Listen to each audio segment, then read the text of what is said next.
Hello, welcome back. So this is my ranking video for the books I read for the BookTube Prize Semifinals 2023 Group A Fiction category.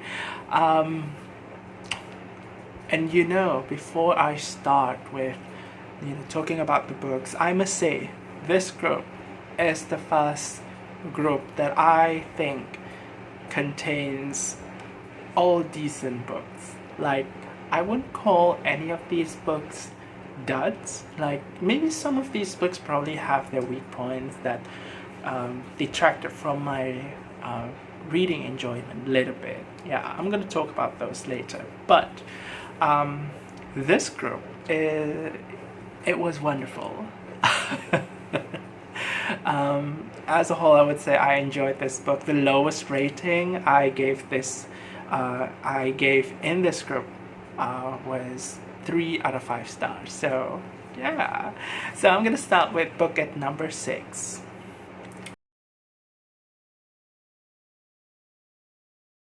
At number 6, I have Sequoia Nagamatsu's How High We Go in the Dark. So this book is sort of like a speculative fiction that is about a plague that affects the entire Earth. So basically this plague comes from somewhere in the North Pole, near the North Pole. I think it was in Siberia. It's not in the North Pole, it's near. But anyway, because of global warming, ice is starting to melt, and so a certain ice melted in this region in Russia where scientists are doing their research over there, and because the ice melt, it unleashed a prehistoric virus that would eventually ravage the entire Earth, causing this really devastating and honestly quite weird plague that kills many people. What it does to the body is just so strange. It changes the tissues in the body, it changes the organ into something else. It's kind of grotesque in this campy sci-fi way, but it's also a little bit scary. And this novel comprises of short stories that are interlinked with one another, and some characters in a short story may make an appearance in another short story. So these short stories, they all exist within the same universe, but they may differ in terms of the main character. They may differ in terms of when the story is taking place. And in general, I would say from the beginning to the end of this book, the short stories are sort of arranged in a chronological order, starting from before the plague happens, the pandemic happens, all the way until far in the future. So in that sense, this book has an interesting structure. Another interesting part about this book is most of the stories in here are focused on characters that are of Asian American origins or Asian origins, specifically Japanese. And so from there we sort of get some insight into and I would say it's not like very on the nose. It's just very subtle and low-key, but some insight on how various members of the Asian American community, for example, their outlooks on life, on family, on things like death and living, or making it in life, stuff like that. So I find that part kind of interesting as well. So in general, the theme that holds this book together is basically about how humanity sort of views life, views people, in the event of something very devastating and cataclysmic like this particular pandemic. So, naturally, all of the stories in here would have some kind of bleakness, some kind of hopelessness in there. And there are times when the stories would inject a little bit of hope as well into just, into the development of the characters, the development of the story in each individual chapters. I would say, however, despite being short stories that are about characters, about characters and therefore different POV, the voices in each story feel kind of similar, and that part I don't particularly like. As a reader, I really appreciate voice. And especially if a novel is trying to present different chapters with different point of views, I would love it if the different point of views can make you feel like you're reading the story as if it's a different character telling a story, So distinct voice, that's my thing. But in this book, I would say all of the short stories, they feel like they are told in this really similar voice, style, cadence, tone. It's like it's the same person telling you all of the stories. Even though, the stories are generally told in third person, I can't remember. I need to check back on this. So yeah, ignore this. I forgot whether it's third person or first person. But regardless, there has to be some kind of unique voices that could be detected in stories that are about different people. And I would say in that sense, this book didn't really hit it. Another part that sort of made me itch a little bit is that some part of this book just feels like it's a bleak interpretation of how kumbaya is presented. Basically, I would say this book is trying to go the route of showing the universal thing that connects all of us humans together. That's the kumbaya aspect of it. Can be quite cliched, and I think it's a little bit cliched in this book, but it can also be done well. But yeah, it's kind of trite in this book, and it shows it in this like really consistently, monotonously bleak way. So I'm not sure if that will work. I don't think it worked for me. So that's why I put this book at number 6. I didn't really enjoy it, but I still gave it. I didn't really enjoy it as much as I expected to, but there are parts that I did enjoy. So I gave it 3 out of 5 stars.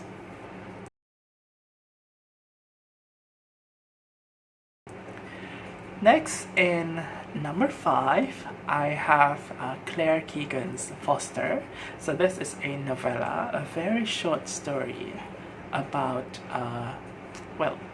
about a girl who is sent to live with a foster family consisting of a husband and a wife. And so basically, this girl's own family, her mom is going to give birth to a new baby. So for the time being, as the mom is about to give birth and probably taking care of this new baby, her parents decide to send her away to live with a foster family. And the main thing about this book is about how this girl would eventually realize that her own family is dysfunctional. And how she's able to experience a new kind of family life living with this foster family who are really loving, caring, sweet, just being like really great parents to this girl. And so yeah, that's basically what this book is about. I think the story is quite nice. It's nice, yeah.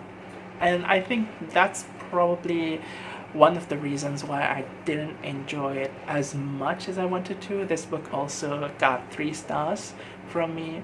It is a nice story, but I just didn't feel much for the most part. I didn't feel like this book was tugging at my heartstrings. This book didn't make me want to pull my hair. This book didn't elevate my heartbeat. Not that I expect any book to do that. But it just didn't do much. So overall it was kind of lukewarm. However, the final sentence, the final part of this book, that part was super dramatic, and I loved that. So if you've read this book, you know what I'm talking about.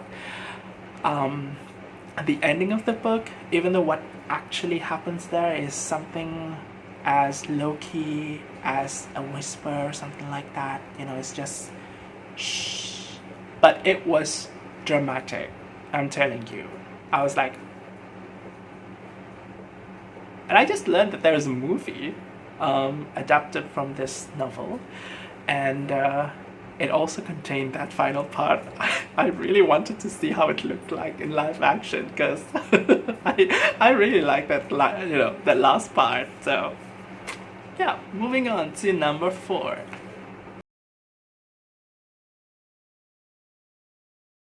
At number 4, I have Demon Copperhead by Barbara Kingsolver. So this book is about the eponymous character. His real name is Damon Fields, but through some, you know, various circumstances in the book, he would eventually have the name Demon Copperhead, and for the most part, he's referred to as Demon. That's his nickname in this book. So Demon, I'm gonna call him Demon. So Demon, he grows up in the Appalachia, in Lee County, in the state of Virginia in the United States, and he grew up in a life of poverty. His father passed away, and he's living with his mom, who is a drug addict, and he lives in this environment where even the neighbors are poor. Many people around him are poor. So it's basically, you know, poverty is a common motif in his childhood. But not just that. We will see how abuse would eventually come into play as well. And because his mom is a drug addict, drug addiction is going to be a common theme, not just in his childhood, but throughout this entire novel. So this book is kind of like a retelling of David Copperfield, but is set in the Appalachia. And it is going to show how Demon is going to navigate his life despite all this hardship, you know, his dysfunctional family, the abuse that he's going to encounter, the institutional, I would say, institutional oppression of some sort because of his poverty that he's going to encounter as he grows up, and various other kinds of difficulties that is related to who he is, where he comes from, his identity as this stereotypically termed person, you know, hillbilly, you know, a poor white person. And honestly, I would say the storyline is really engaging. One thing that I really like about this book is the voice of the character.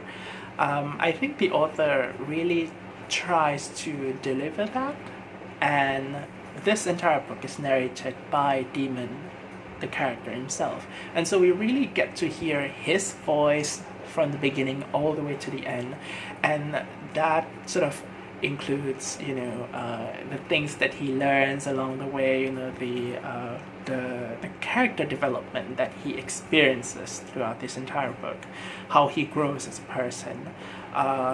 We get to hear his voice, and I find that very, very interesting because, again, I like distinct voices. I like unique voices. But one thing that sort of didn't really, pull me into this book, which sort of pushed me out of this book, is how, I would say, how formulaic, how polished this book is. There are parts that makes you feel like, what's going on is going to be like really predictable. The story, it doesn't seem to stray so much from that whole a very typical storytelling formula, and it's really obvious, like how a character starts out living a tough life, and then something good happens, and then something bad is going to happen, and then something good is going to happen after that, and then there has to be a part where the character reaches rock bottom, and all of those parts in the plot, you sort of have an idea in which chapter is going to happen. It just feels kind of formulaic, and so it took me out of the story, but because of the excellent voice, I got sucked in. Another thing about this book is that there are parts where I feel is kind of preachy, even though this book is narrated by Demon, but it feels like Demon's voice is hijacked by someone else's voice, by the writer's voice, where Demon would start to talk about, the institutional oppression that is happening at the time, institutional poverty that affects them. This story is also taking place at the heights of the opioid epidemic around that time, orchestrated by this, honestly, just really fiendish company that wants to sell this highly addictive painkillers, which they know is highly addictive, but they don't care. And as a result, a lot of the people over there get addicted to this drug, and they become drug addicts, and that really messes up a lot of lives. And this is something that, just one of the things that Demon talks about in this book, and it feels a little bit like a sermon. So it kind of took me out of it as well. So, yeah. Another, I would say this one is another 3 out of 5 stars. I like Barbara Kingsolver's writings, but I don't think that this book is as good as I hoped it would be. Anyway, moving on to number 3.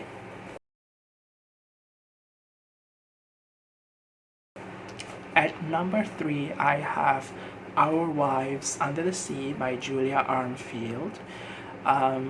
This is a speculative fiction about 2 women who are married to each other. So one is Leah and another one is Miri.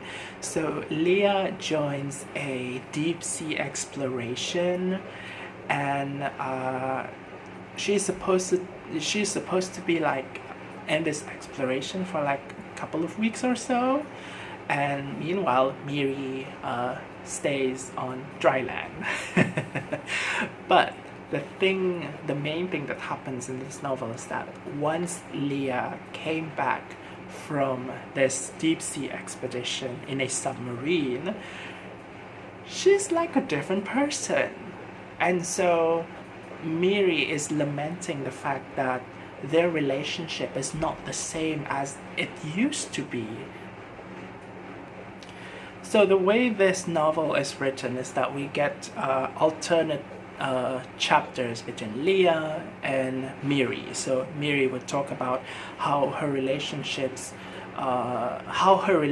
with Leah, her wife, is deteriorating over time ever since Leah came back from the expedition, while the Leah chapters would talk about her experience when she embarks on that deep sea expedition with two other individuals, and how and what actually happened in that expedition. And so this is kind of like, in a way, a mystery where it slowly unfolds and reveals to us what really happened in that deep sea exploration that causes Leah to change to this person. Like, why is Leah this way after that? Like, why? Like, what is happening? And this book does go into the territory of speculative fiction with a little bit of horror, body horror, cosmic horror as well, and sort of uses it lightly as an explanation as to why why Leah changes as a person.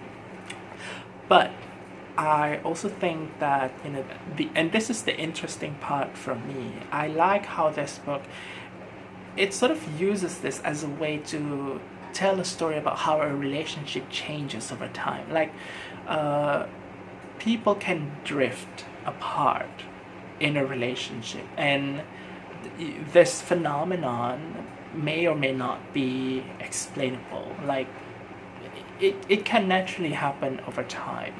But of course, in this novel, that particular story of how relationship changes is sort of added with this additional relish of some cosmic horror, you know. And I find the cosmic horror part of this book not particularly horrifying, not even unsettling. Like, I didn't feel very scary. I didn't feel really scared or uneasy about this book, even though I honestly feel kind of uneasy about big bodies of water. I'm afraid of dams. Like, they are scary.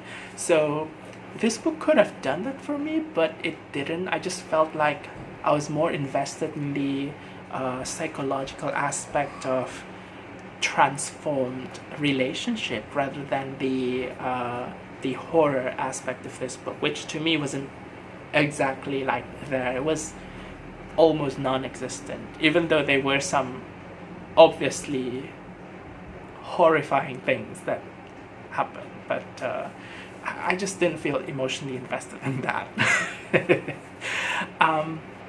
Yeah, you know, I just find it also very apt that I'm reading this book at this time. As you all know, that particular incident in real life that involves some submarine.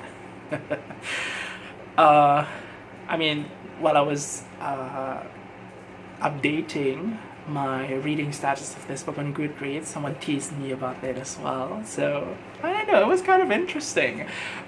Doubly interesting because my father was kind of watching videos about this submarine incident as well on YouTube. And so sometimes I would hear terminologies that are very specific to the sea, you know, such as the hail zone. And at that time I was reading this book and I was like, I know what the hail zone is. I'm currently reading this book. Oh my gosh, I'm so smart.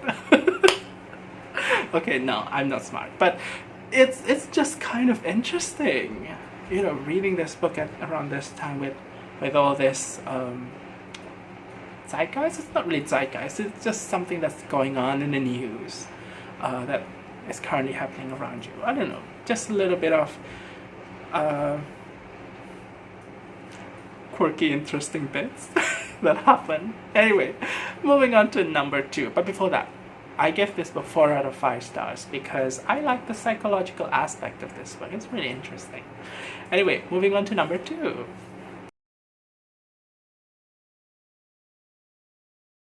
So at number 2, I have Nightcrawling by Leila Mottley. And this book is about this young woman named Kiara who just barely graduated high school. I think at the beginning of this book, her age is about 16 or so. And Kiara lives in Oakland, California, but the poorer part of the city. And she lives with her brother, who is an aspiring musician. Now, the main thing about this book is poverty, and it describes how Kiara and her brother lives in this living condition that is characterized by really intense poverty. Her mother is in a halfway house because of drug addiction, and her father is deceased, I believe, and so their life is difficult, and they're trying. Particularly Kiara. Kiara is trying really hard despite her young age to support the family, to pay the bills and rent. And eventually, she got to a point where she can't even pay rent. And so that is the time when she decides to resort to street walking. She becomes a street prostitute. At a very young age, an age in which she, and one of the reasons why also she becomes a street prostitute is because she was at an age where she can't really find a legal job, a properly paying job with proper job security, which is why she turns to this highly risky business of being a prostitute. And this novel would eventually explore how her life would turn out as a prostitute. Something would eventually happen that would cause her life to be totally chaotic. She would experience an intense amount of fear and worry because of this particular incident while working as a prostitute. And as this novel explores that plotline, it also talks about institutional poverty that affects people like Kiara. And I find the way that this book tackles that, to me, it feels like, it feels very sympathetic and empathetic. And the fact that this book is narrated by the main character, it really includes, like, there's another layer of voice. Again, I appreciate voice. I think the way that the narrator narrates this book in a voice that feels very honest, and it doesn't try to make this book very flowery, but rather there's a very conversational, casual element to the tone of this book, which I really like. And that ending, that particular ending, I would say I like that ending. I have read some reviews that didn't really love the ending. For me, I feel like the ending is beautiful in a way. Beautiful in how it relates the idea of fighting for social justice, the idea of the existing issues such as institutional poverty, the idea of making choices, difficult choices with this idea of submission, this idea of acceptance. Like, when do you fight? When do you surrender? Like, when do you win? When do you lose? I don't know. I just kind of like that. Maybe it shouldn't be that deep, but I don't know. I got into this kind of very, very light philosophizing mood. So, but yeah, I really appreciate that ending. Overall, I think this book is quite well written. It's rough on the edges sometimes, which is understandable because this book is a debut novel by a very young author. If you've heard of the marketing for this book, you would know that, you know, this is a detail that is dropped by so many people who promote this book. Like, the author is very young. To me, that doesn't really matter. I just find that this book to be quite well written, and I'm quite excited to read more of Leila Mottley's future works. Anyway, number one.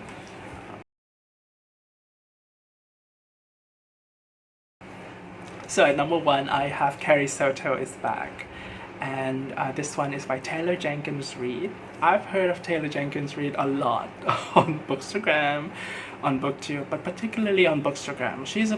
I would say she's a popular fiction author, and you know what, honestly, I do have a little bit of preconceived notions about popular fiction authors. I do have the Evelyn Hugo book on my shelf, which I've not read yet, but because of the BookTube prize, I ended up reading this book first, and guess what? I was pleasantly surprised. I was surprised by how enjoyable I found this book. So, Carrie Soto Is Back is about this a retired tennis player. The story takes place sometime in the 80s and early 90s.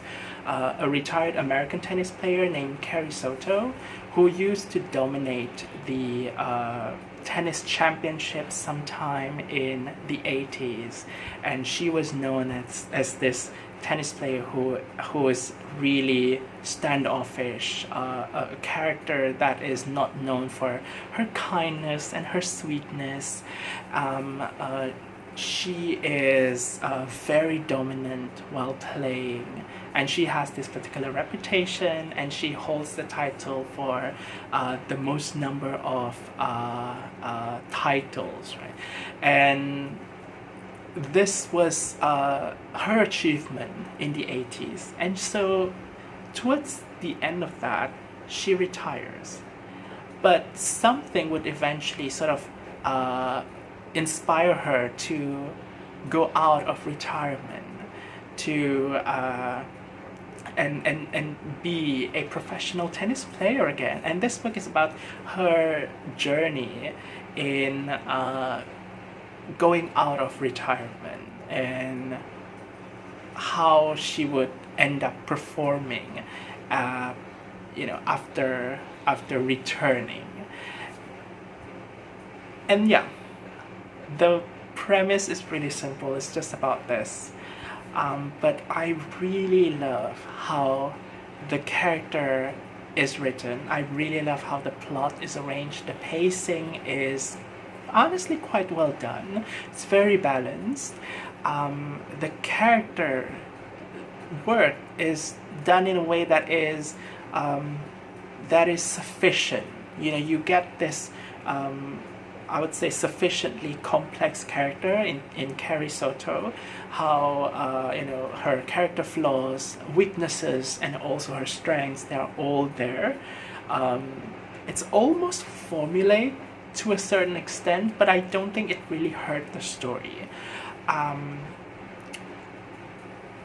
There are certain parts that are kind of predictable, but there are also certain parts that do make you feel suspenseful.